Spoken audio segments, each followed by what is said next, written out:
Let's start our first news. Dana White was not happy with Ian Garry's performance against Islam Makhachev at UFC 330. Islam made history by defeating Ian in the main event, but the fight was far more competitive than many expected.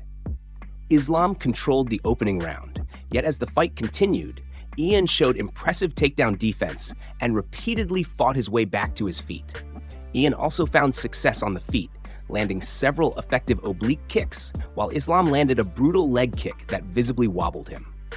Both fighters had their moments, but when the fifth round arrived, Islam showed exactly why he is the champion. Islam secured a crucial takedown and controlled Ian until the final horn, earning a unanimous decision victory and breaking Anderson Silva's record. After the fight, Dana White explained what he believed went wrong for Ian. According to Dana, Ian simply didn't show enough killer instinct when he needed it most.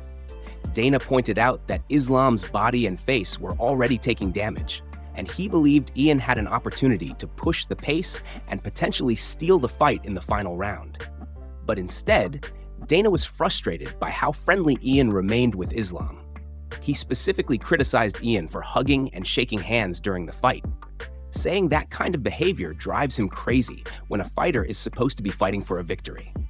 And apparently, even Islam was surprised by how friendly Ian was inside the octagon. In Dana's eyes, Ian had the physical tools and takedown defense to create a major upset, but he needed to be more aggressive when the moment arrived. Move on to another news. Carlos Prates has delivered a bold message for Islam Makhachev, making it clear that he wants the biggest challenge possible at welterweight. Following his fight, Prates didn't waste any time sending a direct warning to the former lightweight champion. When asked if he had a message for Islam, Carlos kept his response short, confident, and extremely aggressive. Prates said, "I will knock you out, bro."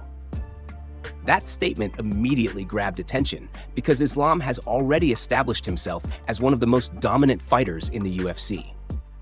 After moving up to welterweight, Islam has shown that his size, wrestling, control, and striking can still make him a dangerous matchup against larger opponents. But Prates clearly isn't intimidated. The Brazilian contender believes he has the power and confidence to become the man who stops Islam inside the octagon. And his ambitions don't stop there. Prates also made it clear that he wants to bring the welterweight championship back to Brazil. His goal is to become the first Brazilian welterweight champion in UFC history. And he appears willing to chase the toughest opponent standing in his way. For Prates, Islam represents exactly the kind of opponent who could take his career to another level.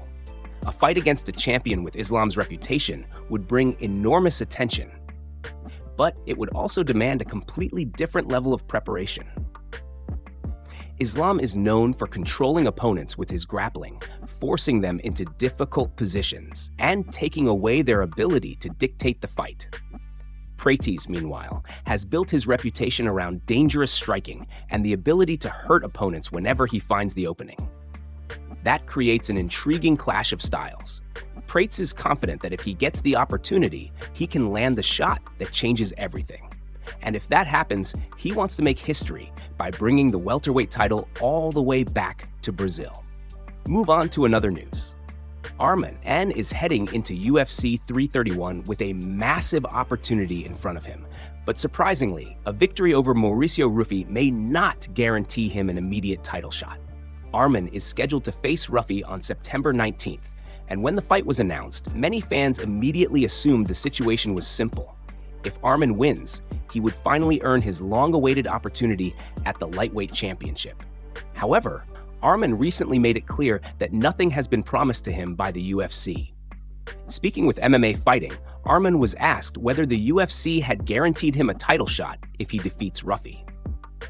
His response was surprisingly straightforward.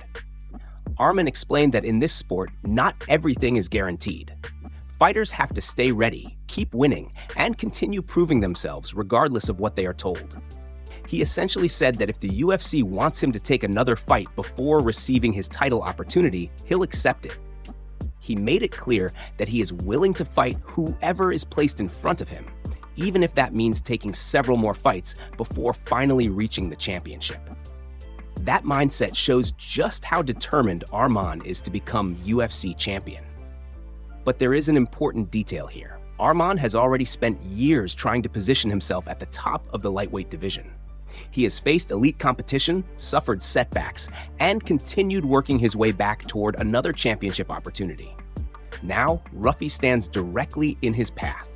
Ruffy is considered one of the dangerous emerging contenders in the division, and Arman cannot afford to overlook him. One mistake could completely change the lightweight title picture. At the same time, Arman appears to understand exactly what is at stake. He isn't relying on promises, rankings, or expectations. His message is simple: win, keep moving forward, and eventually the championship opportunity will come. So even though many fans expect Arman to receive a title shot if he defeats Ruffy, the fighter himself isn't assuming anything. For Arman, there is only one guarantee: he has to keep winning. And if the UFC asks him to fight again, he's already made it clear that he'll be ready. Move on to another news. Islam Makhachev was left genuinely confused by Ian Garry's approach during their fight, especially by the amount of respect Garry showed throughout the matchup. Islam explained that he simply didn't understand why Garry appeared so friendly and respectful during a fight of this magnitude. From Islam's perspective, once two fighters step inside the octagon, the mindset has to completely change. He made it clear that he respects every opponent he faces, but that respect doesn't mean becoming overly friendly during the actual fight. According to Islam, this is a competition, and both fighters are stepping into the octagon with the intention of winning. There is no room for hesitation when the stakes are this high. Islam essentially described fighting as going to war, where both competitors are expected to push themselves to the limit and fight for every advantage. That's why Garry's behavior stood out to him. Throughout the fight, there were several moments where Garry appeared unusually calm and respectful toward Islam. Instead of showing constant hostility, Garry seemed comfortable interacting with his opponent, and that caught Islam's attention. Islam admitted that he respects all of his opponents, but he felt Garry took that respect a little too far. For Islam, there's a clear difference between respecting someone before and after a fight and showing too much friendliness while you're actually competing against them. Once the opening bell rings, the objective is simple: perform, compete, and do everything within the rules to secure the victory. Islam's comments also reveal something about his own mentality. Despite being known for his calm personality outside the cage, he approaches competition with an extremely serious mindset. He doesn't expect his opponents to treat the fight like a friendly meeting. He expects them to bring their best, attack his weaknesses, and fight with the same intensity that he brings. Garry certainly showed moments of strong resistance, particularly with his takedown defense, but Islam clearly felt that the overall approach was unusual. And while some fans may view Garry's sportsmanship as a positive quality, Islam saw it differently. For the champion, respect is important, but once the fight begins, there is only one priority: winning. That difference in mentality made Garry's approach one of the most talked about aspects of their matchup. Move on to another news. Khamzat could be facing a major issue with his next matchup, and concerns surrounding the event venue have raised questions about whether everything will go ahead as planned.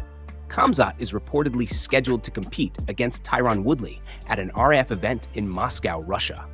The event is approaching quickly, but a new report has brought attention to a potentially serious problem involving the planned venue, VTB Arena. According to ESPN, there are concerns surrounding the ownership structure connected to the arena. The venue's website reportedly states that the stadium complex is owned by VTB Arena LLC, which is a subsidiary of BM Bank. Financial disclosures reportedly show that BM Bank is owned by VTB Bank. Both entities have been identified as being subject to U.S. sanctions, which restrict certain transactions involving Americans and American companies unless specific authorization is provided by the U.S. Department of the Treasury. That has created a significant question surrounding the event. ESPN spoke with policy experts who reportedly expressed concerns that holding the RAF event at the arena could potentially create sanctions-related complications. The report also included comments from politicians from both the Democratic and Republican parties, with several expressing concerns about an American-connected wrestling organization holding an event in Russia. However, RAF has responded to those concerns. RAF CEO Chad Bronstein reportedly told ESPN that the organization's focus in Moscow remains the same as it is everywhere else: the athletes, the competition, and the continued growth of wrestling on an international stage. He also emphasized that RAF is committed to operating in full compliance with applicable laws, rules, and regulations. According to the statement, RAF is working with independent U.S. Sanctions Council to ensure that the event remains compliant.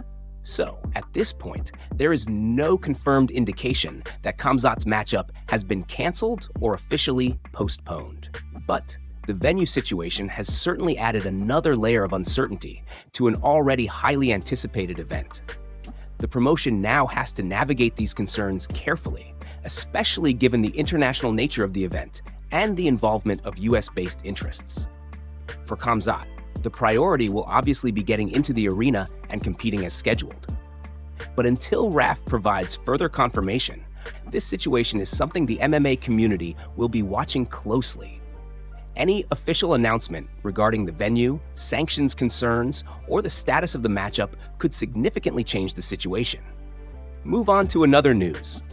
The MMA community has been heavily discussing Islam Makhachev's performance against Ian Garry, with some fans accusing the champion of using the fence to gain an unfair advantage. During the fourth round, Ian pointed toward the fence and alerted referee Herb Dean, claiming that Islam was using his toes to grab the bottom of the cage. Because of the position, the contact was difficult to see unless you were looking directly at it. Herb Dean took a closer look, but ultimately did not issue a warning, allowing the fight to continue. And according to fans, that wasn't the only incident. Earlier in the fight, Ian managed to take Islam's back after a takedown. During the scramble, Islam appeared to use the fence while trying to improve his position and turn back toward Ian. Those moments quickly became a major topic online, with several fans accusing Islam of cheating. Some criticism was also directed at Herb Dean, with fans arguing that the referee should have intervened after Ian repeatedly pointed out the alleged fence grabs.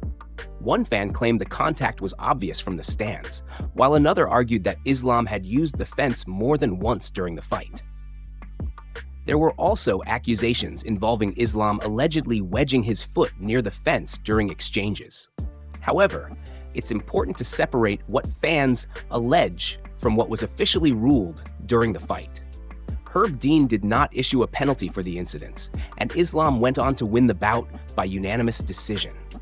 The controversy has nevertheless reignited an old debate about whether fighters sometimes push the boundaries of the rules when trying to gain an advantage. Some fans even brought up previous fights involving Islam and shared clips they believe show similar tactics. Regardless of the online criticism, the official result remains unchanged. Islam was declared the winner, while the fence-grabbing allegations remain a subject of debate among fans. Move on to another news. Islam Makhachev is confused about why Carlos Prates and Michael Morales aren't fighting each other, especially with both men positioning themselves as serious contenders in the welterweight division. The situation came up during a recent conversation involving Prates and Morales. Prates explained that he isn't currently interested in fighting Morales because he expects to face Islam in December. However, Prates also made it clear that he would be willing to fight Morales after that matchup, potentially in April. Islam then reacted to those comments and admitted that he doesn't really understand why the two contenders aren't fighting each other right now. From Islam's perspective, the solution seems simple. Instead of waiting for different matchups to happen, why not have Prates and Morales fight each other and determine who deserves to be the #1 contender? Islam suggested that putting the two top contenders against one another would make sense, especially if the winner could establish himself as the next man in line for the championship.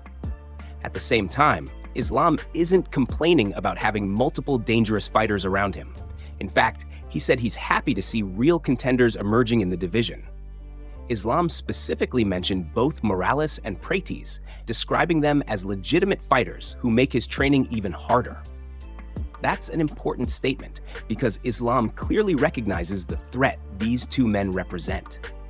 Prates brings dangerous knockout power and has been openly calling for the opportunity to challenge Islam. Morales, meanwhile, has built his reputation around his size, striking, athleticism, and ability to compete with high-level opponents. With both fighters looking toward the top of the division, their paths could eventually collide. For now, though, Prates appears focused on his own championship ambitions, while Morales remains another major name in the welterweight title picture. Islam's comments show that he would actually welcome the idea of these contenders fighting each other. If they eventually meet, the winner could have a much stronger case for becoming the next challenger to Islam's championship. And judging by Islam's reaction, he already sees both men as serious threats.